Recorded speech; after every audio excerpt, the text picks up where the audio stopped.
ముస్లిం రిజర్వేషన్లను ఎత్తేసి ఎస్టీలకు కూడా రిజర్వేషన్లు పెంచుతామని బీజేపీ ఎంపీ ధర్మపురి అరవింద్ అన్నారు. ముస్లిం రిజర్వేషన్లు రాజ్యాంగానికి విరుద్ధమని కాంగ్రెస్ మేనిఫెస్టో చూసి దేశ ప్రజలు అభద్రతా భావంతో ఉన్నారని చెప్పారు. దేశ సంపదను ముస్లింలదే అని మన్మోహన్ సింగ్ మాట్లాడడం విడ్డూరమని అన్నారు. అన్ని రంగాల్లో ముస్లింలకు ప్రోత్సహించామనడం సిగ్గుచేటని అరవింద్ విమర్శించారు.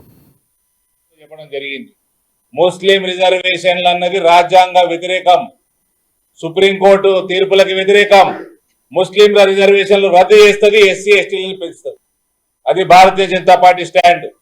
6 గ్యారంటీలని మాట్లాడవయా అంటే 15 ఆగస్టు, 17 సెప్టెంబరు, 26 జనవరి, పనికిమాల డేట్లు ఇవన్నీ ఏదో డేట్ ఇచ్చుకుంటా పోతా ఉన్నాడు. డిసెంబర్ 9.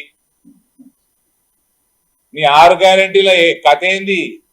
రైతుల్ని మోసం చేస్తేవి, మహిళల్ని మోసం చేస్తేవి, యువతని మోసం చేస్తేవి, సపోర్ట్ చేయవా అంటే ఛార్జ్ షీట్.